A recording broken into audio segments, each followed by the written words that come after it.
जय जिनेन्द्र। वंदे तु सर्वसिद्धे ध्रुवममल मनोवमं गदिं पत्ते वोच्छामि समय पाहुड मिणमो सुद केवली भणिदम। पंच परमेष्ठी भगवान की जय हो। ज्ञानशाला में हम सभी समय सार जी महान ग्रंथादिराज का स्वाध्याय कर रहे हैं। आचार्य भगवान कुंद कुंद स्वामी महाराज के द्वारा रचित यह अध्यात्म शास्त्र हम पढ़ रहे हैं। अब तक हमने बंधाधिकार समझ लिया। आज की इस कक्षा से हम मोक्षाधिकार प्रारंभ करेंगे। हम सभी जीव संसार में परिभ्रमण कर रहे हैं, उसका कारण है कर्मों का बंध। बंधाधिकार में हमने अच्छी तरह से इस बात को समझा था, किस प्रकार जीव कर्मों के बंधन के कारण से संसार में भटकता है और अपने शुद्ध स्वरूप को प्राप्त नहीं कर पाता। मोक्षाधिकार का प्रारंभ भी इसी बात से आचार्य भगवान कर रहे हैं कि जीव को मोक्ष कब होता है। इस अधिकार में हम समझेंगे मोक्ष किसे कहते हैं, मोक्ष किन जीवों को प्राप्त होता है, क्या करने से मोक्ष की प्राप्ति होती है। हम सभी का लक्ष्य मोक्ष को प्राप्त करना है, तो इसलिए हमें क्या करना चाहिए, इन सब बातों का वर्णन इस अधिकार में हम समझेंगे।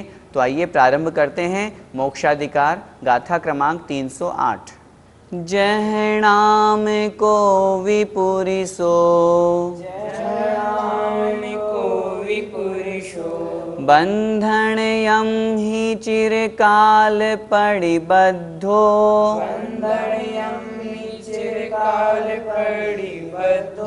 तिव्वम मंद सहावम, कालम च वियाणदे तस्य।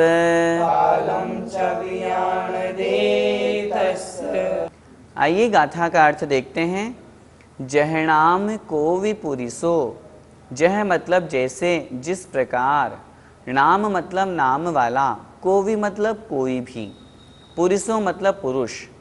आचार्य भगवान कुंद कुंद स्वामी महाराज का यहाँ पर मोक्षाधिकार प्रारंभ हो रहा है और मोक्ष को समझाने के लिए वो एक उदाहरण के माध्यम से, दृष्टांत के माध्यम से हमें बता रहे हैं। जैसे कोई नाम वाला पुरुष बंधन यम ही अर्थात बंधन में, चिरकाल पड़िबद्धो, चिरकाल बहुत लंबे समय तक, बहुत दीर्घ काल तक, पड़िबद्धो अर्थात प्रतिबद्ध है, बंधा हुआ है। जैसे कोई नाम वाला पुरुष अर्थात कोई भी व्यक्ति बहुत लंबे समय तक उस बंधन में, किसी पाश में अथवा किसी जाल में अथवा किसी बंधन में वो बंधा हुआ है।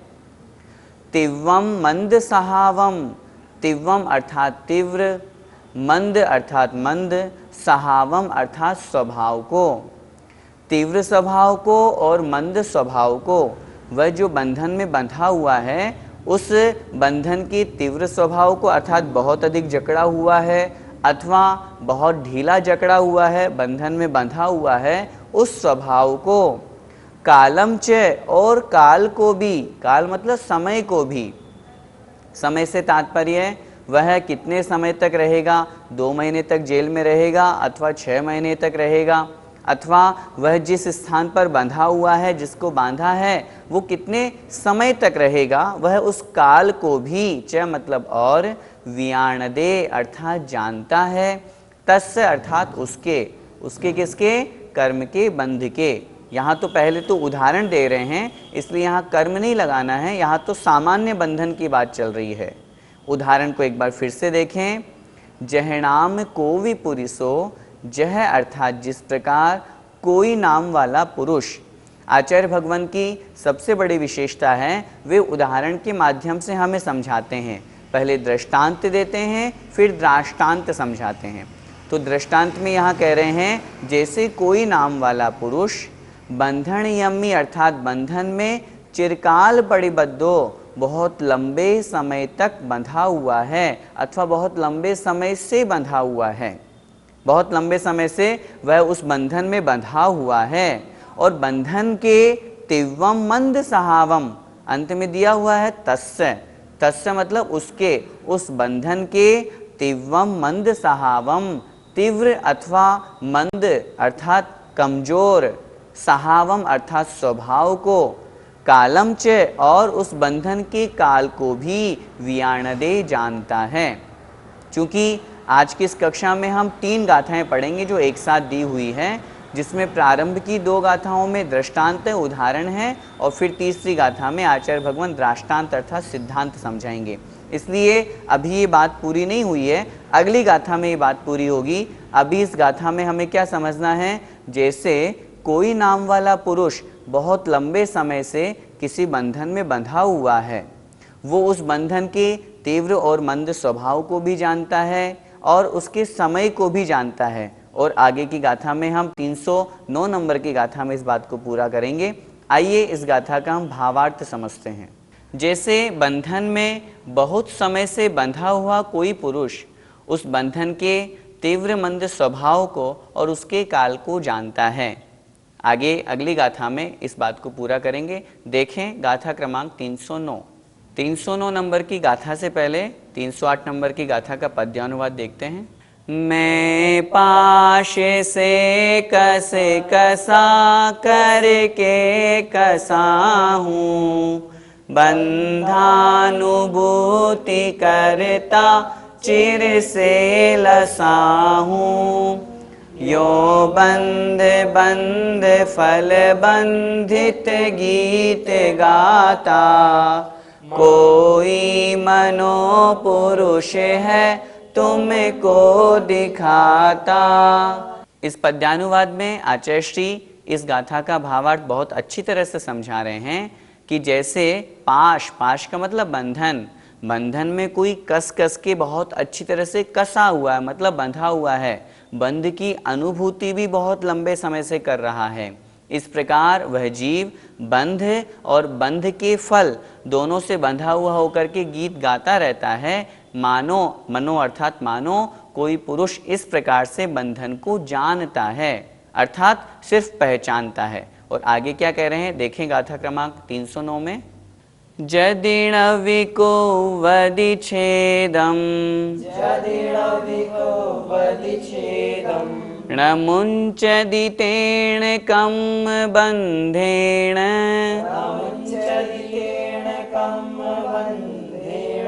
कालेण दुबहुगेण वि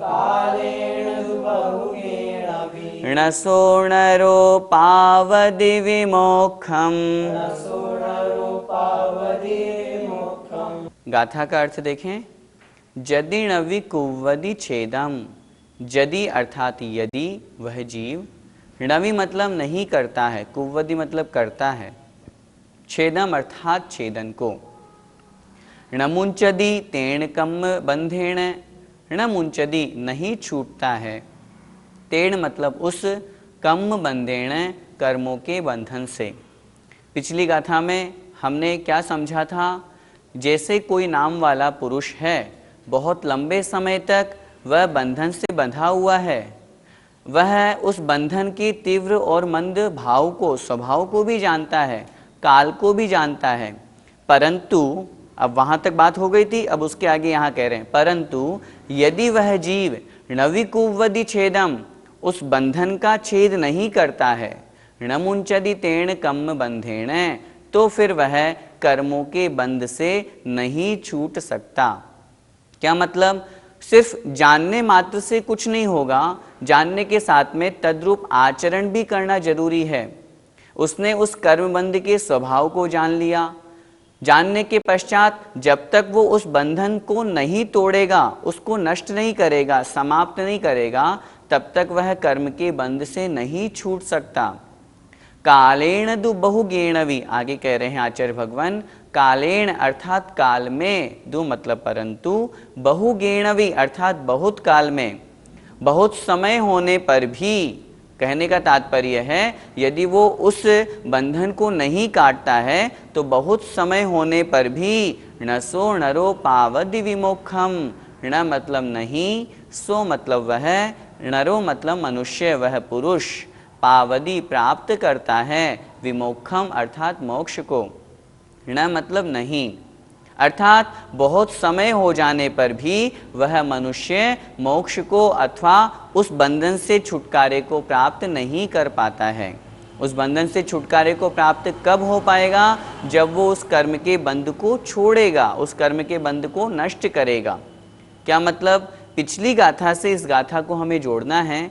पिछली गाथा में हमने समझा था कि वह जो कोई नाम वाला पुरुष है, उदाहरण के माध्यम से, वह उस बंधन के स्वभाव को जानता है, तीव्र स्वभाव को भी, मंद स्वभाव को भी। वो उसके काल को भी जानता है कि इसका इतना समय है, इतने समय तक मुझे इसमें बंधे हुए रहना है। लेकिन मात्र जानने से कुछ नहीं होगा। उसी बात को आचार्य भगवान इस गाथा में कह रहे हैं, यदि अर्थात यदि नवि कुवदि छेदम, वह छेदन नहीं करता है, अर्थात उसको नष्ट नहीं करता है, तेण कम्म बंधेण न मुंचदी, जब तक वो छेदन नहीं करता है तब तक वह कर्म के बंधन से नहीं छूटता है, उसको नष्ट नहीं कर सकता, उससे छुटकारा प्राप्त नहीं कर सकता। कालेण दु बहुगेणवी, इस अवस्था में रहने पर बहुत काल भले ही क्यों न बीत जाए, बहुत समय क्यों न हो जाए, सो नरो विमोक्षम न पावदी, वह जो मनुष्य है वो मोक्ष को प्राप्त नहीं कर पाता, अर्थात छुटकारा प्राप्त नहीं कर पाता।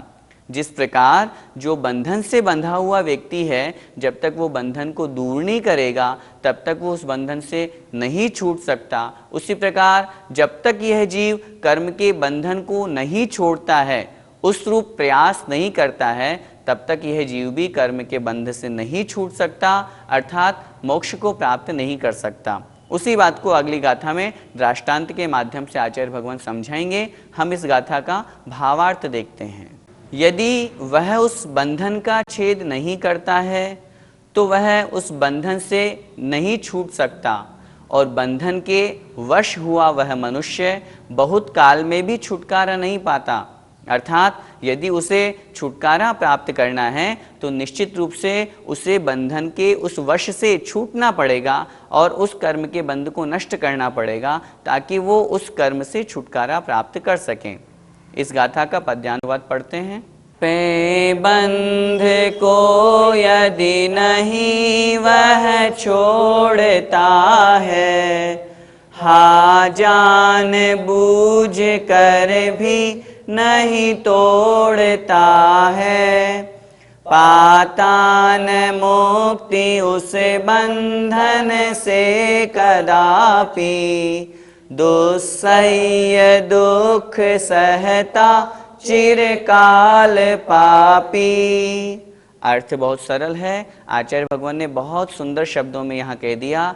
पे मतलब फिर भी यदि वह उस बंध को नहीं छोड़ता है, जानबूझ करके भी उसमें पड़ा रहता है और उस कर्म बंध को नहीं तोड़ता है, तो वह कभी भी उस बंध से, कर्म बंध से मुक्ति को प्राप्त नहीं हो सकता और संसार में रह करके चिरकाल लंबे समय तक पाप का ही आश्रय करता हुआ दुस्सह्य, बड़े असहनीय, बड़े कठिनता से सहन करने वाले दुखों को वो प्राप्त करता रहता है। आइए अगली गाथा देखते हैं। इयकम बंधनाणम पदेश पयडिठ्ठिदीय अणुभागम,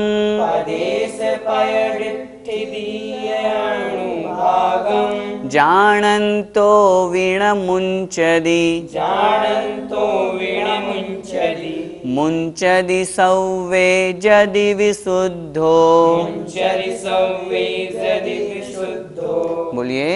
इयकम बंधनाणम पदेश पैडिठ्ठिदीय अणुभागम, जानन्तो विणमुञ्चदि, मुञ्चदि सौवे जदि विशुद्धो।